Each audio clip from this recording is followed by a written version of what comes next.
Hola amigos, ¿cómo están? Mi nombre es Johnny Lima y en esta oportunidad o en este video voy a hablarles acerca de un pensador, filósofo europeo inglés del siglo XX. Bueno, nació a inicios del siglo XX, llamado Isaiah Berlin.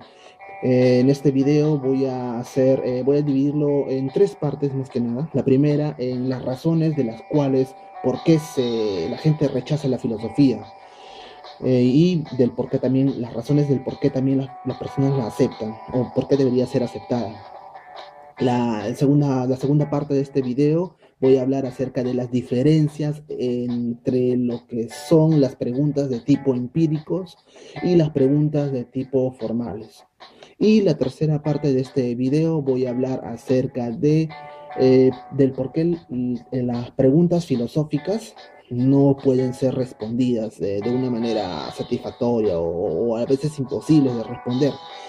En este video voy a tratar de estos tres puntos acerca de Isaiah Berlin, como ya dije, a través de declaraciones que hizo este filósofo en una entrevista que le hizo a una persona, un entrevistador llamado, obviamente, valga la redundancia, entrevistador llamado Brian McGee. En este video vamos a abarcar esos tres puntos de este pensador. Así es que comencemos. Ok, en la primera parte, como ya dije, voy a hablar acerca de las tres razones por las cuales la gente rechaza la filosofía. Por así decirlo, son variadas, pero Isaiah Berlin lo resume en tres razones fundamentales. La primera es que la filosofía genera parálisis. Para Isaiah Berlin, la causa del por qué las personas rechazan la filosofía es que genera parálisis. ¿Esto qué quiere decir? Voy a citar la frase de Isaiah Berlin rápidamente.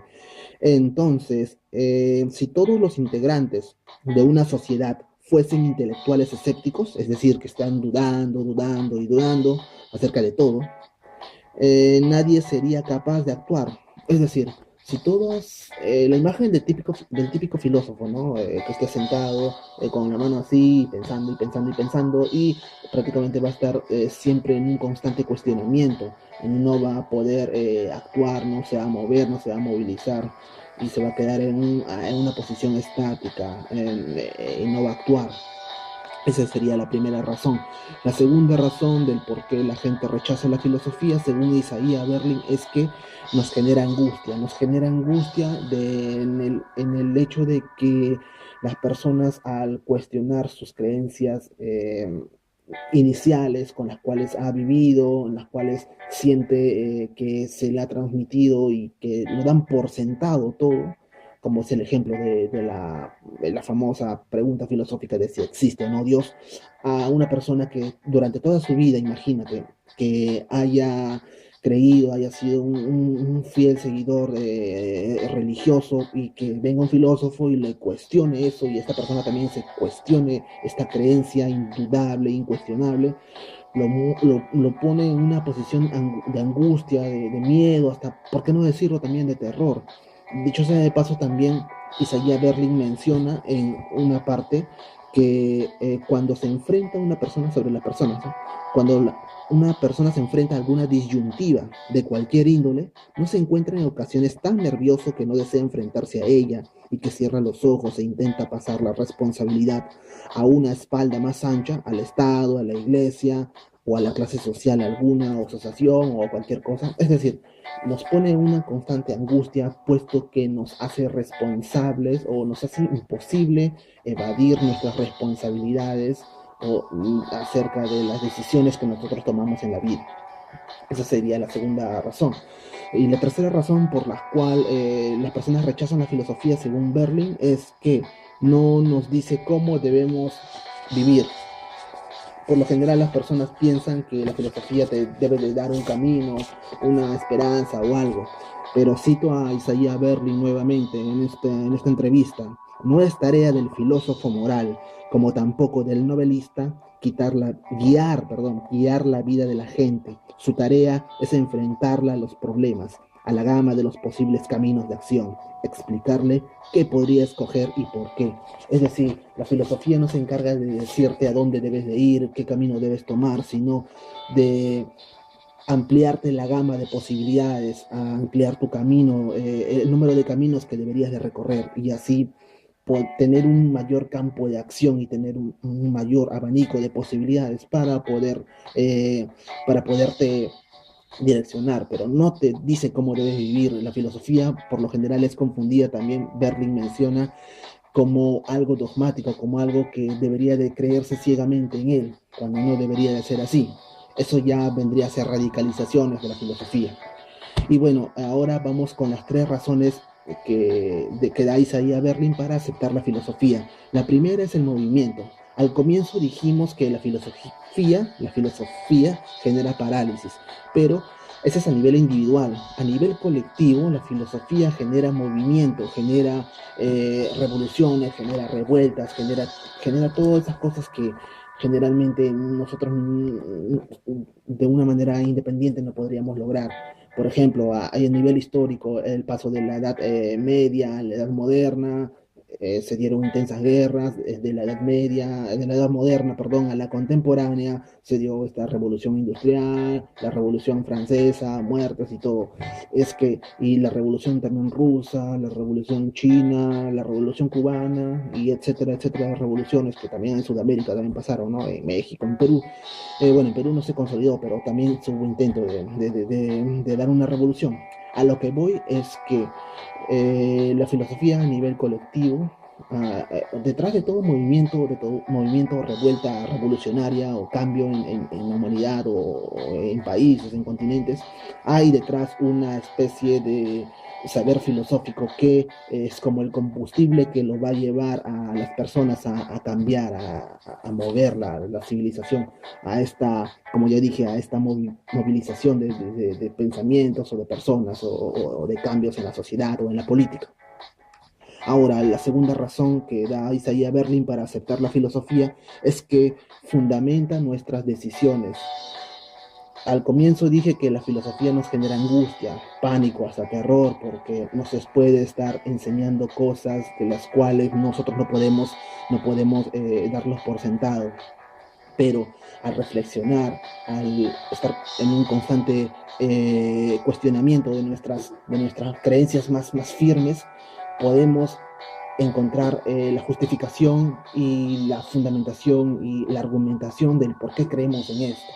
Por ejemplo, hubo en la Edad Media los filósofos medievales, Tomás de Aquino, Agustín de Hipona, que se cuestionaron la existencia de Dios. Ellos no se quedaron con la angustia de, ¿por qué rayos voy a creer en Dios? ¿O por qué no debería de creer en Él? Sino que trataron de fundamentar y argumentar y consolidar y hacer más sólido su argumento del por qué ellos creían en Dios y trataron de racionalizar esa creencia dogmática de esa época.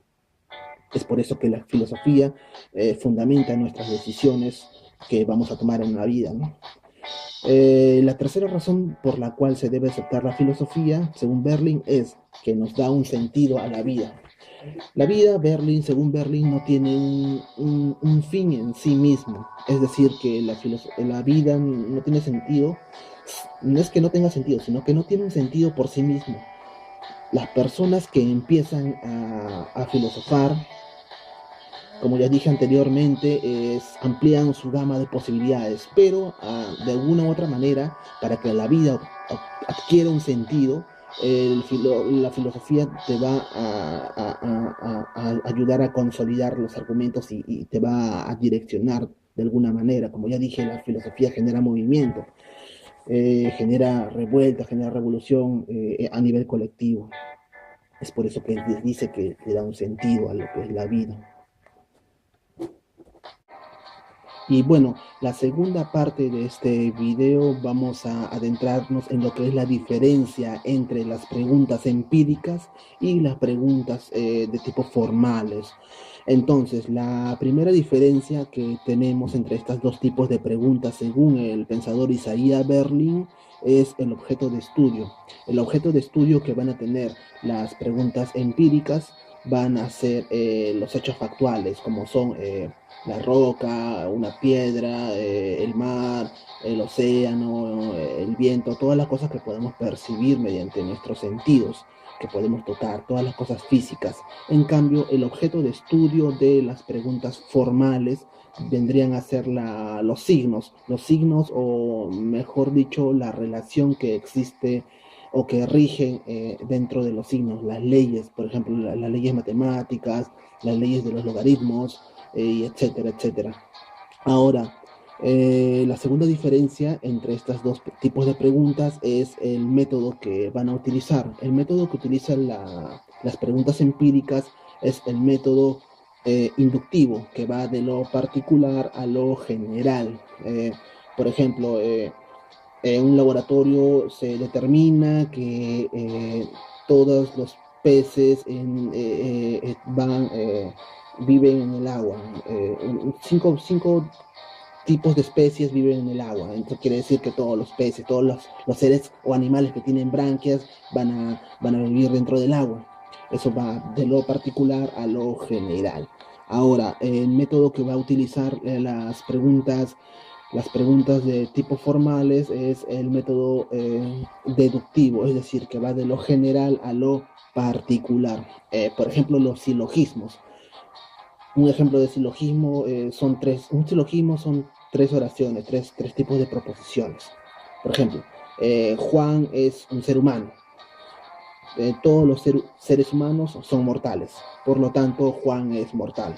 Va de lo general a lo particular. De lo general a lo particular. Los silogismos. Ahora, la tercera diferencia es la verificación. ¿Cómo se verifican las preguntas de tipo empíricas? Mediante la observación y experimentación en un laboratorio científico, mediante ensayo y error. En cambio, las preguntas de tipo formal no se verifican, simplemente se corroboran axiomas, como por ejemplo, no sé, cuando se saca dentro de una figura geométrica, por ejemplo, de un triángulo rectángulo, se sacan diferentes teoremas, ¿no? Como por ejemplo el teorema de Pitágoras. Ese teorema de Pitágoras ya se encuentra de por sí dentro del triángulo, solamente hay que deducirlo o corroborarlo mediante axiomas. ¿Qué es un axioma? Son proposiciones ya que no necesitan la verificación, que son de por sí. Por ejemplo, un triángulo tiene tres lados, es un axioma. O otro ejemplo, el área de un círculo la circunferencia de un círculo mide 360 grados. Esos son axiomas, hechos ya no necesitan demostrarse. Ahora, lo que son los tipos de juicios que se dan dentro de estos eh, de estos tipos de preguntas. Juicios que van a utilizar las preguntas empíricas van a ser los juicios sintéticos, es decir, van a ser juicios que van a brindarnos nueva información. Por ejemplo, no sé, los perros pertenecen o son parientes de los lobos, algo así, no sé, todos los planetas giran alrededor del Sol. Esos son juicios sintéticos, es decir, que nos brindan nueva información. En cambio, los juicios que van a utilizarse en las preguntas formales van a ser los juicios analíticos. Juicios analíticos, por ejemplo, que no nos van a brindar nueva información. Por ejemplo, un triángulo tiene tres lados. O, por ejemplo, los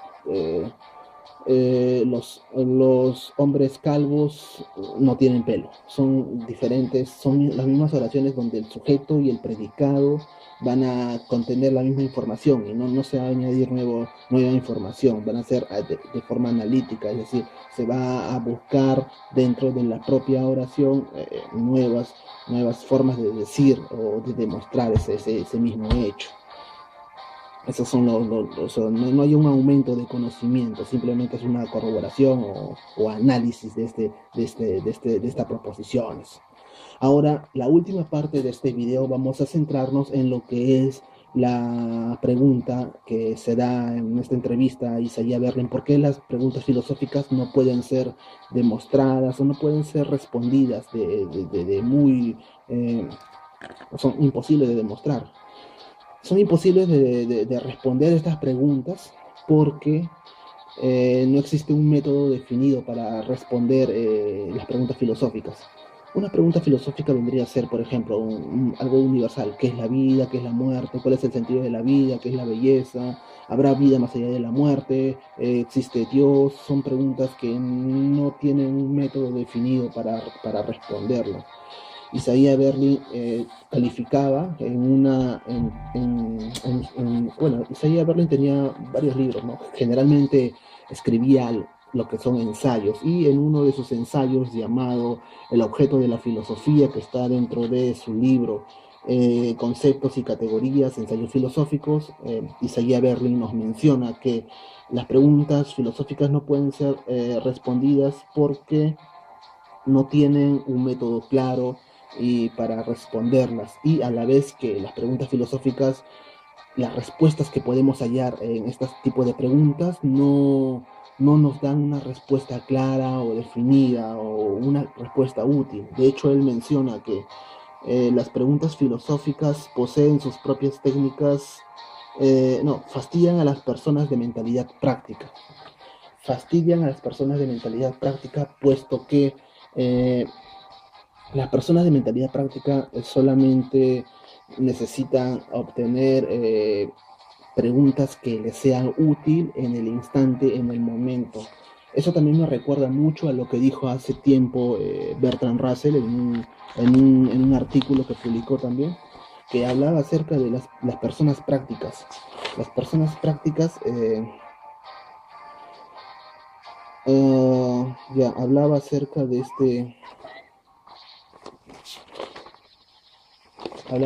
este famoso hombre práctico. El hombre práctico, en el uso corriente de la palabra, decía Bertrand Russell en su ensayo El valor de la filosofía: el hombre práctico, en el uso corriente de la palabra, es aquel que solo reconoce necesidades materiales, que comprende que el hombre necesita el alimento del cuerpo, pero olvida la necesidad de procurar un alimento al espíritu. Ese es el hombre práctico, el hombre que necesita solamente abarcar necesidades instantáneas, necesidades materiales, y no se preocupa por alimentar eh, sus cualidades o sus curiosidades filosóficas.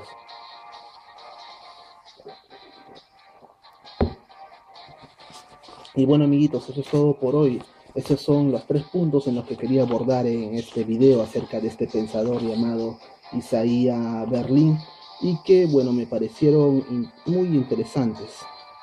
A ver, ahora quería terminar este video con una frase de este pensador que menciona, muy interesante, que menciona acerca de la similitud que tienen los filósofos con los niños. Y menciono, voy a citarlo, ¿ya? Eh, para los tipos de preguntas que generalmente las personas se hacen y que piensan que son cosas que no tienen ningún valor o que no tienen ninguna utilidad. A este es el tipo de preguntas a las que recurren constantemente los filósofos, que son gente a los que no... este tipo de preguntas, o sea, las preguntas que son filosóficas, que este tipo que recurre constantemente, a la que recurren constantemente, y los filósofos son gente a la que no aburre, irrita o aterra, y están dispuestos a manejarlo. A los niños, claro está, al fin de cuentas, se les condiciona para que repriman estas preguntas, las preguntas de tipo filosófico, preguntas simples. Qué lástima, dice Isaiah Berlin, los niños que no quedan plenamente condicionados en ocasiones se hacen filósofos. Y es así como termino este video, amigos, y espero que les haya gustado. Es un poquito largo, bueno, creo que ya casi media hora, pero nada, esto es todo por mi parte. Hasta pronto, no se olviden de darle like si quieren suscribirse o no, y bueno, compartirlo con sus amigos. Hasta la próxima, amigos. Soy Johnny Lima y chao.